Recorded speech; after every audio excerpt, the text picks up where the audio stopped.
Remember that Pontiac convertible that Ralph Botka had? Well, that was a running son of a gun. Boy, he run a lot of races with that thing down going from Busti to Sugar Grove on the straightaway there. Not necessarily a racetrack. No.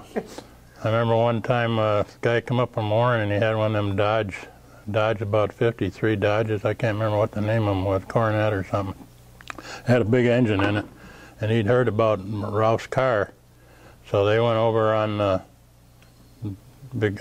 straightaway there in Busti Sugar Grove. And they started out, and well, Ralph just took off and left that guy. And by the time we got down to the end of wherever we was going, I went by him too with my Hudson. That Hudson Hornet was fast.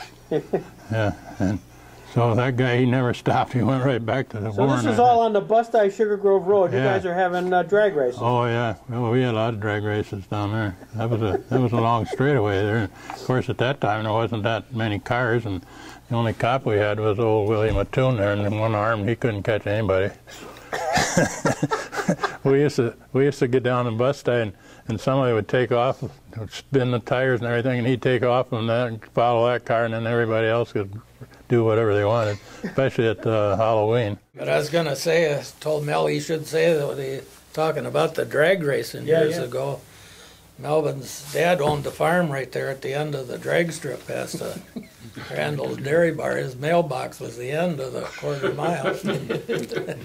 And never brought up. And back in those days, of course, there wasn't that many cars on the road, you know, and Ralph Botka had this old Pontiac convertible with a truck engine in it, and Quentin Lane had a 50 Oldsmobile, had dual carburetors on it.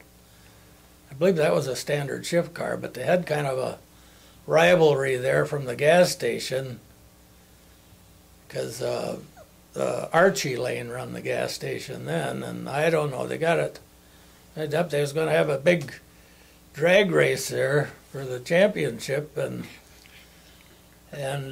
Ted Berry was a town constable. The Willis and Mattoon, I think, was the policeman, but Ted was a constable, and he was a meat cutter there at the store right in the middle of Busti, so he flagged them off right in the middle of Busti out toward Sugar Grove there. So then when later, whenever we could have a run, we'd do it there, and I remember Ted there told us, well, why don't you guys go on over there by the dairy bar so people don't complain about it? So we went over there, and you know, everything was fine.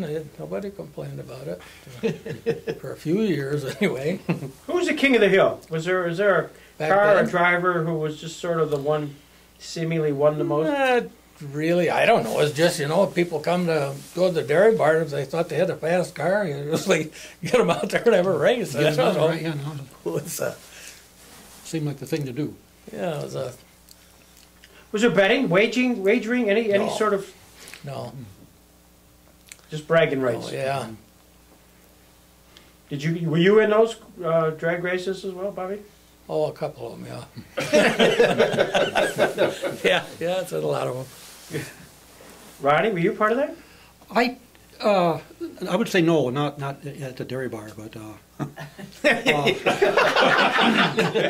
I know Frosty. I had a '59 Chevy with it came with a 348 that he bought from Bill Linney, and then of course they put the 409 that was out of your race car in the Frosties, and that made that a pretty lively automobile there.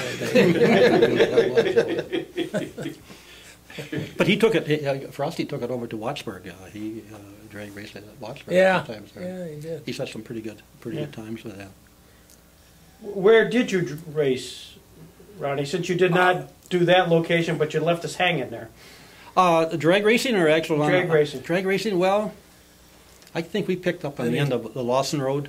Okay. We crossed over the Big Tree Road, and there's a long straight stretch on the Lawson Road that was no houses were around there, and you could. Mick, should we tell him that story about? You only got one alone. I'm on the Lawson Road. I forgot that story. Go ahead. It's the statute of limitations. That was with Gary Hazard when you were in the 50 Chevys. Yeah, we used to get, not to get off the drag race. Go ahead. We used to get winter cars in the winter, and they were kind of like demolition cars. And Gary Hazard, who raced, we used to have races and going up Lawson Road, and he started pulling on me, so I just got him in the quarter panel and spun him out, going right down the road. And Like 60 miles an hour. yeah, I was thought I did pretty good, and so we pulled back into Busti and parked there, and I'm parked there, and Gary come right in, go through the stop sign, and spun me out right in the middle of Busti. But that was a lot of fun. Payback for losing. Yeah, that was a little payback. Yeah. That was the only time there was ever any payback in life? Oh yeah. There was a lot of them. It was probably one of the premier ones. Yeah. I would say. It was Yeah. I was This was going about to 50 say seconds. about the drag racing deal you mentioned over by Sinclairville or something. Yeah. It was a long straight stretch coming into. Yeah, between Sinclairville back toward 380. Redbird Corners. But one time Jimmy Polaro lived up on North Main Street, and I don't know where I heard about it, but he was gonna go up to Polaro's, and he was gonna go out drag racing from there, because Jimmy had I believe it was a 1940 Ford Coupe with a flathead Ford, but it had a supercharger on it, or maybe it was in a 50 Ford. I'm not sure. But we all met up to his house, and I guess maybe they had kind of like a hot rod club in Jamestown or something. So we all went out up North Main Street there and out to 380 and over and pulled over there alongside there to where they was going to have the drag run there. And I don't know, a couple guys run, the next thing you know, a state trooper car come pulling up in there. And I was kind of back in line, so I turned around and left. He issued some tickets just for parking along the road or something. He interfered with their big drag meet. That